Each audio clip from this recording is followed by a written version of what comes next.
Hello guys, আসসালামু আলাইকুম। আমরা আছি এখন কুড়িল বিশ্ব রোডে। আজকে আমরা যাব পূর্বাচলে অবস্থিত জলশিরি সেন্ট্রাল পার্কে। আমাদের প্রথমে বিআরটিসি বাসে 30 টাকা দিয়ে 5 নম্বর আন্ডারপাস পার করে যেতে হবে। তারপর রাস্তা পার হয়ে বাম দিকের রোড থেকে অটোতে করে চলে আসতে হবে জলশিরি সেন্ট্রাল পার্ক। আর জনপ্রতি ভাড়া 30 টাকা। এটা ছিল পাবলিক ট্রান্সপোর্টে জলশিরি আসার তথ্য। আপনি চাইলে প্রাইভেট ট্রান্সপোর্টেও আসতে পারেন, যেমন কার বা বাইক নিয়েও আসতে পারেন, কারণ এখানে পার্কিং করার সুব্যবস্থা রয়েছে। So finally we arrived and রোদের জন্য আমি কিছু চোখে দেখছি না। কিছু বল পিয়া। অনেক কষ্ট করে চলে আসছি। প্লেসটা এখান থেকে শুরু। আমরা সামনে টিকিট কাউন্টারে গিয়ে আমাদের জন্য টিকিট কালেক্ট করব, তারপর আমরা ভেতরে এন্ট্রি নেব। আর এখানে পার পার্সন টিকিটের মূল্য 100 টাকা। এই পার্কটা সম্পূর্ণ বাংলাদেশ সেনাবাহিনী দ্বারা নিয়ন্ত্রিত এবং পরিচালিত। এর ভিতরের পরিবেশটা বেশ পরিষ্কার পরিচ্ছন্ন। এর মধ্যে বাচ্চাদের খেলার জন্য গ্রাউন্ড এবং পাশাপাশি রাইডসও রয়েছে। সো বাচ্চাদের এখানে নিয়ে আসলে প্লেসটা ওরা বেশ এনজয় করবে। অলরেডি আমরা লেট করেছি। সো আমি কনফিউজ যে অ্যাকচুয়ালি কী করব। I am hungry. আমি কি খাবো, আমি কি ভিউজ এনজয় করব, আমি কি ব্লগ করব, ছবি তুলবো, আমি কনফিউজড। অ্যান্ড আমি আমার ফ্রেন্ডদেরকে সেটা বলতে সাহসও পাচ্ছি না যে আমার কয়েকটা ছবি তুলে দে প্লিজ, বিকজ ওরা আমাকে মারবে। আমার বন্ধুরা আমাকে রেখে অনেকটা এগিয়ে গিয়েছে। আমি এই পাশে ক্লিপস নিচ্ছিলাম অ্যান্ড আমি এগিয়ে যাই। ওই সাইডটাতে একটা সুন্দর মিউজিয়াম আছে, সেটা আপনাদের এখন আমি দেখাবো। সবই ভালো ছিল, কিন্তু রোডটা একটু বেশি কড়া ছিল। আজকে যত সানবার্ন বাসায় নিয়ে যাচ্ছি না, আই ডোন্ট নো কত মান্থস লাগবে এটা ফিক্স করতে আমার। It's a good place. I think এখানে ছবি তোলা যায়। আমার ফ্রেন্ডসরা অলরেডি ছবি ক্লিক করতেছে। This is also a very beautiful photogenic place. এখানে ফটো নিলে অনেক সুন্দর হতো। বাবা, এটা কি একটা museum? I am not sure, but আমার মনে হলো এটা মিউজিয়াম। ওয়াও, দেখো বাবা, আমার ভয় করতেছে। এটা কোথায় আসছি? ভিতরে ঢোকার পরে আমি এখানে পাইরেটস অফ দ্য ক্যারিবিয়ানের জাহাজটা দেখতে পাই। অ্যান্ড আপনি যদি পাইরেটস অফ দ্য ক্যারিবিয়ানের ফ্যান হন, তাহলে অবশ্যই আপনার এই প্লেসটা অনেক বেশি ভালো লাগবে।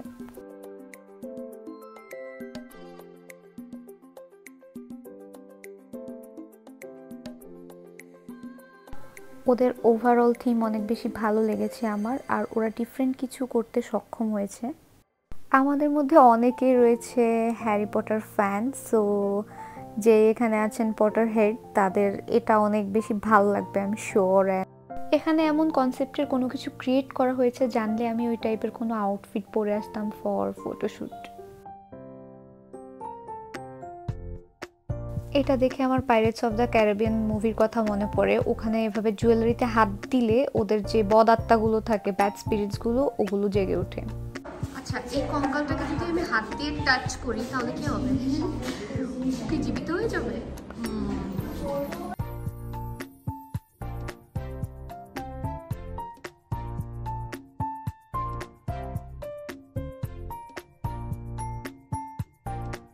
বাই দ্য ওয়ে, আমি পাইরেটস অফ দ্য ক্যারিবিয়ানের ফ্যান। সো আমাকে যদি কেউ গ্যারান্টি দিয়ে বলে যে আমি যদি এই বোটে উঠি দেন জ্যাক স্প্যারো আসবে, তাহলে মেবি ওকে আমি যাব।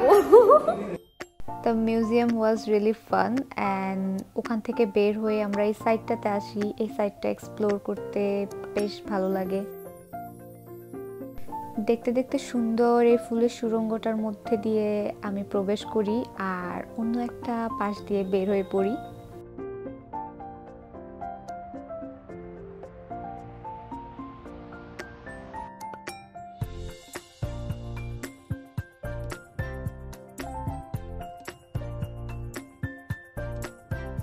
এই পার্কটার একটা বিষয় আমার ভালো লেগেছে, এক একটা কর্নার এক এক রকম, লাইক ডিফারেন্ট ভিউজ এখানে পাওয়া যায়। আর এই পাশে থিম অনেকটা মালদ্বীপের ওয়াটার ভিলার মতো। আর এই ছোট ছোট কুটিরগুলোর মধ্যে কাপলসরা ওর ফ্যামিলিরা টাইম স্পেন্ড করছিল।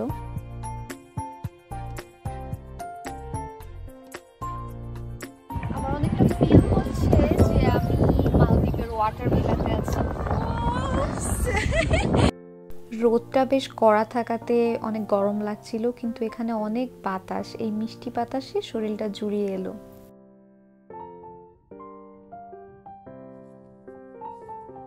ছোট্ট এই লেকের পাশে ওয়াক করার মতো রোড আছে, আর ওই ওয়াকিং রোডে আমরা যেতে যেতে চারপাশটা দেখছিলাম।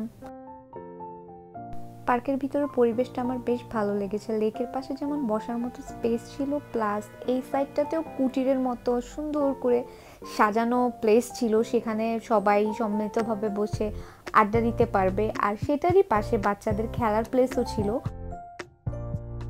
এই ছোট্ট সুন্দর কুটিরগুলোতে আমরা কোথাও ঠাঁই পেলাম না, কারণ আগে থেকেই সেখানে মানুষ ভর্তি ছিল, তাই আমরা এখানে একপাশে ঘাসে বসে আড্ডা দিলাম। আর হঠাৎ করে আমি এখানে একটা কিউটিকে দেখতে পেলাম। High hi hello.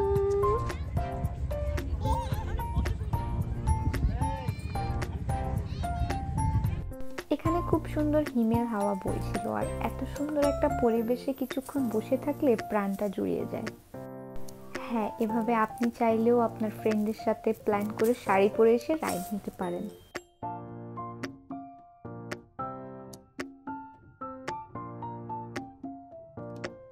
এই পাশে মঞ্চের মতো কিছু একটা দেখতে পেলাম। এটা অ্যাকচুয়ালি কি আমি বুঝে পারিনি, বাট এই সাইডটাতে আমরা বসেছিলাম, দেন আমার ফ্রেন্ডরা ফটোশ্যুট করছিল এই সাইডটাতে।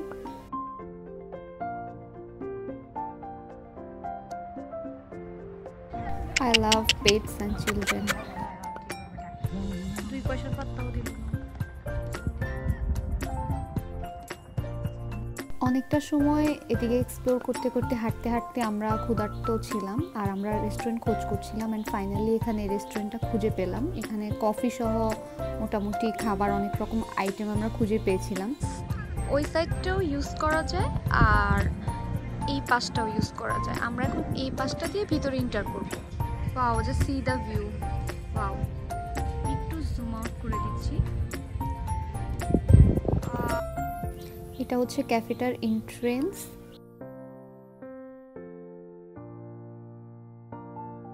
আর ভিতরের পরিবেশটা দেখতে এরকম।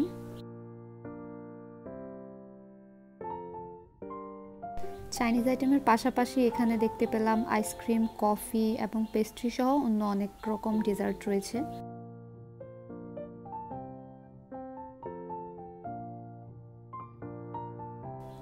আর এই ওপেন সাইডটা আমার বেশি ভালো লেগেছে। এই সাইডটাতে বসে খাওয়ার মজাটাই আলাদা হবে।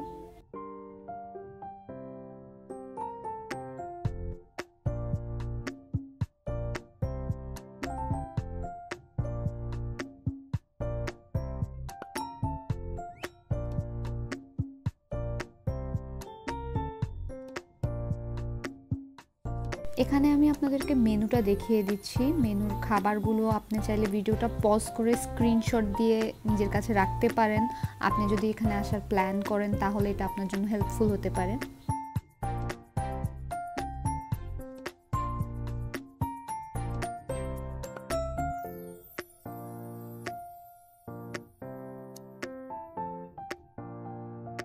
ওই দিনটার ঠিক পরের দিন আমার ফ্রেন্ডের বার্থডে ছিল, তাই ও ট্রিট হিসেবে আমাকে আর আমার আরেকটা ফ্রেন্ডকে চকলেট খাইয়ে দিচ্ছিল এখানে।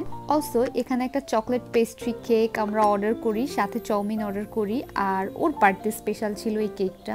You can say it's mini celebration. খাবারটা যেমনই হোক না কেন, কিন্তু এরকম একটা পরিবেশে বসে খাবার খাওয়াটা সবচেয়ে বড় বিষয় ছিল। এরকম সুন্দর একটা পড়ন্ত বিকেলে আমরা বসে এখানে আড্ডা দিচ্ছিলাম। এগুলো অ্যাকচুয়ালি সারা জীবন মনে থাকার মতো স্মৃতি। খাবার শেষে আমরা রেস্টুরেন্ট থেকে বেরিয়ে আসলাম, আর এখানে পিকনিকের মতো কিছু একটা হচ্ছে দেখতে পাচ্ছিলাম।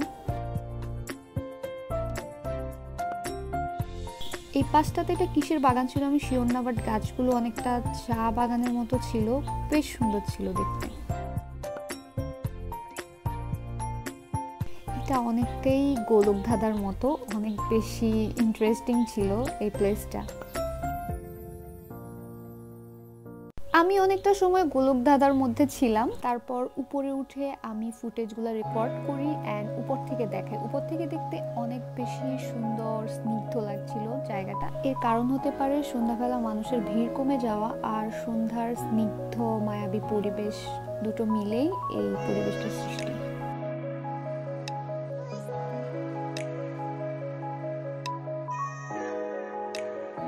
দেখতে দেখতে সন্ধ্যা হয়ে এলো আর আজ আমাদের ঘোরাঘুরিটাও শেষের পর্যায়ে চলে এলো। এরপর নেক্সট আমাদের আর কোনো অ্যাক্টিভিটিস ছিল না, আমরা বেরিয়ে পড়ি। আর আজকের আমার ব্লগটাও এই পর্যন্তই। আর আপনাদের যদি ভিডিওটা ভালো লাগে তাহলে like, comment, share and subscribe করবেন। দেখা হয়ে যাবে অন্য কোনো ভিডিওতে। টিল দেন ভালো থাকবেন, সুস্থ থাকবেন। আল্লাহ হাফেজ।